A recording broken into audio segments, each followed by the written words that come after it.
हे लोगोफोर गोजोन्थों नोंथांमोन बयखौ दानो स्मार्ट इउटुब चेनेलाव बरायदों आरो नोंथांमोनजों दिनै माखासे बिषयफोरखौ सावरायनो आरो बे भिडिअखौ बानायबावनाय जाबाय। इन्डियान आर्मिनिफ्राय मोनसे मोजांथार प्रप'जाल ओंखारदों, बे जाहैबाय टुर अफ डिउटि।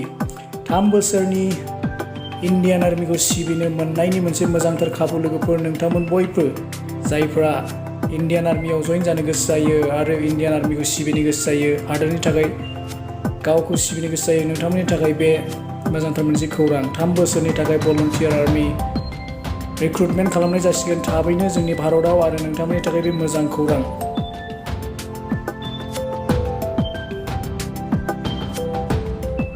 साधारन पाब्लिक सुबुंफ्राबो बे टुर अफ डिउटि आर्मियावहाय जइन जानो हागोन आरो बोसोरथामनि थाखाय गावनि हादरखौ सिबिनायनि खाबुखौ लानो हागोन। स' नोंथांमोना आपडेटखौ नायबाय थालानो बे गासैबो मोजांथार खौरांफोरखौ मोनलांबाय थागोन आरो नोंथांमोना इन्डियान आर्मियाव जइन जानो हागोन। टुर अफ डिउटिखौ खालामनायनि जाहोना जाहैबाय, बे प्रप'जालखौ प्रप'ज खालामनायनि जाहोना जाहैबाय इन्डियायाव जेसेबांनाखि आनइमप्लयड यांगस्टार सेंग्रा जोहोलाव सेंग्राफोर दङ, गासैखौबो मोजांथार मोनसे अपरचुनिटि होनानै हादर सिबिनायनि सुबिदा होनो आरो आनइमप्लयमेन्टखौ लासैनो खोमालांनो थाखाय बेबायदि सुबिदाखौ खालामनाय जादों आरो नोंथांमोनाबो बे सुबिदाखौ बयबो लानो हागोन आरो बियो मोनसे मोजांथार अपरचुनिटि।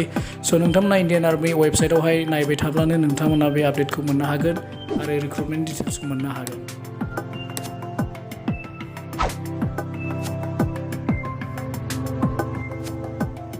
आरो नैथि सावरायनांगौ बिषयआ जाहैबाय जोंनि नरेन्द्र मदि PM बिथाङा, प्रधान मन्त्रि बिथाङा PM किसान जन धन योजना जोंनि गेजेरजोंहाय फार्मार्सफोरनो एबा आबादारिफोरनो 3,000 पेन्सन हिसाबै अनसुंथाइ होगासिनो दंमोन आरो दाबो होगासिनो दङ। रेजिस्ट्रेसना प्रसेसआव दङ।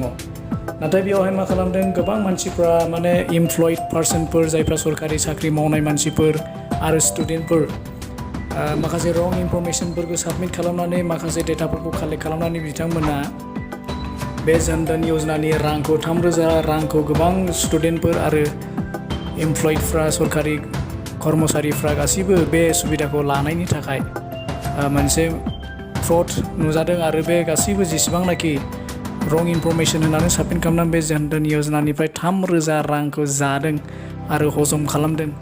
बिथांमोनखौनि सायावहाय माबा मोनसे गोख्रों राहा लानाय जागोन आरो जायफ्रा बेखौहाय थगायनानै सरकारखौ रां जादों, बिथांमोना माबा मोनसे भुगिनांनो हागौ। स' जुदि नोंथांमोना जादोंब्ला नोंथांफोराबो साखाफ्रा जादो आरो जायाखैब्ला नोंथांनि थाखाय जोबोद मोजां। थामथि रायलायनांगौ बिषयआनो जाहैबाय कभिड-19 एबा कर'ना भाइरास। इन्डियायावहाय कर'ना भाइरासआ ओरैबायदि बारायगासिनो दं लोगोफोर, एबा जोंनि इन्डियायावल' नङा, अल अभार वर्ल्डआवनो, इन्टायर वर्ल्डआवनो ओरैबायदि बारायगासिनो दङ आरो जोंनि आसामावबो बे सानब्रैसोआवनो ओरैबायदि बारायदों। मैयाबोनिफ्राय दिनैसिमाव 157टा पजिटिभ केस जाबाय आरो अल इन्डियायाव जाहैबाय कनफार्म केसआ 1,06,750 आरो रिकभार्ड 42,298 आरो गासै थैबाय जाहैबाय 3,303 गासै जोंनि अल अभार इन्डियायावहाय थैबाय। स' जोंनि थाखाय सांग्रां जानाया जोबोद इम्परटेन्ट लोगोफोर। गावबा गावनो सेफटि थानाया, ससियेल डिस्टेन्स खालामनाय, सेनिटाइजिं खालामनाय, मास्क गाननाय आरो गावखौ सेफटि दोननाय, बेफोरो गावनि थाखाय गावखौ सेल्फ आइसलेसन खालामनाय, हाइजिन लाखिनाय, बेफोरजोंनो जोङो गावखौहाय मोनसे सेफटि लाखिनो हायो। स' लोगोफोर, नोंथांमोना बयबो गावबा गावनो सांग्रां जा आरो बे जेन' क्राउडेड एरियाफ्राव नोंथांमोना थाङा, गावबा गाव पार्सनेलि सेफटिखौ जेन' बयबो नायो।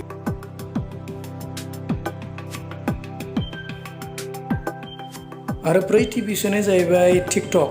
नोंथांमोन बयबो मोजां मोनो नङा होमबा, एबा बयबो टिकटकखौ मोजां मोनो। नाथाय टिकटकआव जोंनि इन्डियायाव ओरैबायदि मोनसे ट्रेन्डिं जानानै दङ जे बे जाहैबाय टिकटकखौहाय बेन खालामनांगौ।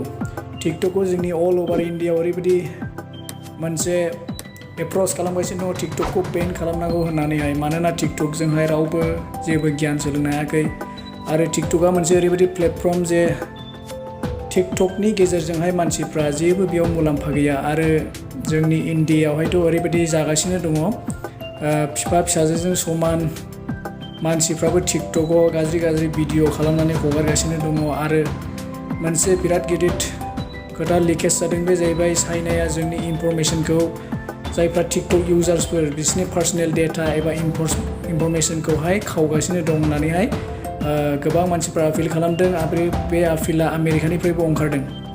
स' टिकटकआ फरायनायाव लिरनायाव स्कुलाव थांनायाव गथ'फ्राबो टिनेजार्सफ्राबो गिम्बल लानानै टिकटकआव भिडिअ खालामनाय फरायनायाव गोसो होयै बेबायदि गोबांथार मोनसे आपिलखौहाय जोंनि इण्डियानिफ्राय दोनदों आरो टिकटकखौहाय जोंनि इण्डियायाव बेन खालामनांगौ होननानैहाय बियो ट्रेन्डिं मोनसे हेशटेगआव सोलिनानै दङ। स' नोंथांमोननि चइसआव मा नोंथांमोननि अपिनियनाव मा टिकटकआ बन्द जानांगौ ना जानाङा बेखौ नोंथांमोना कमेन्ट सेक्सनावहाय लिरनानै होनो थाखाय खावलायनाय जाबाय।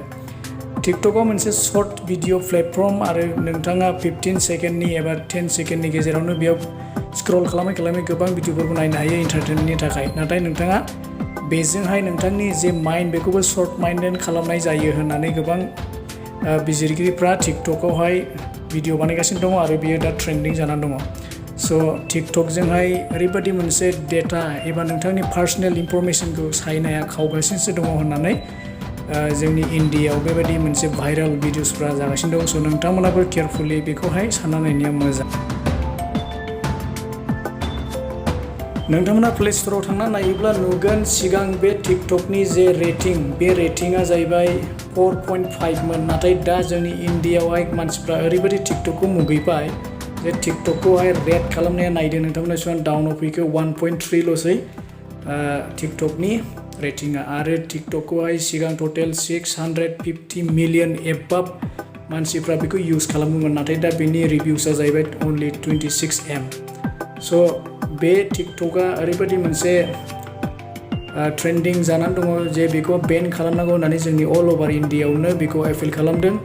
आरो नोंथांमोनाबो बेखौ माबोरै मा खालामब्ला जोङो बेखौहाय मोनसे सलुसन लाबोनो हागोन बेखौ नोंथांमोना गावबा गाव कमेन्ट सेक्सनावहाय एबा कमेन्ट खालामनो थाखाय आं नोंथांमोनखौ खावलायबाय जे टिकटकखौ बेन खालामनाङा ना खालामनाङा। मानोना नोंथांमोना नुयो आंथ' मोजां मोनखाया टिकटकखौ, आं माब्लाबाबो टिकटकखौ नायाबो आरो आं इनस्टलबो खालामफेराखै। आरो आं नुयो बोराय मानसिफ्रानो सिख्ला गोरलैफोरजोंहाय गाज्रि भिडिअ खालामनाय बेबायदि आङो गोबां नुनो मोनो आरो सिख्लाफोरा गाज्रि खालामनाय सेंग्राफोरनि गाज्रि भिडिअ खालामनाय टिकटकफ्रावहाय बेबादिजों गोबां उन्दै टिनेजार्स गथ'फ्राबो गाज्रि जागासिनो दङ। स' नोंथांमोना बेखौ इन्टारटेनमेन्ट सानो ना मानसिनि थाखाय खहा सानो आरो जे चाइनाया जे डेटा लिकेज खालामगासिनो दङ बेखौ नोंथांमोना मा सानो बेखौहाय कमेन्टआव होनो थाखाय नोंथांमोनखौ खावलायनाय जाबाय। स' दिनैनि भिडिअआ एसेनोसै लोगोफोर, थेंक इउ।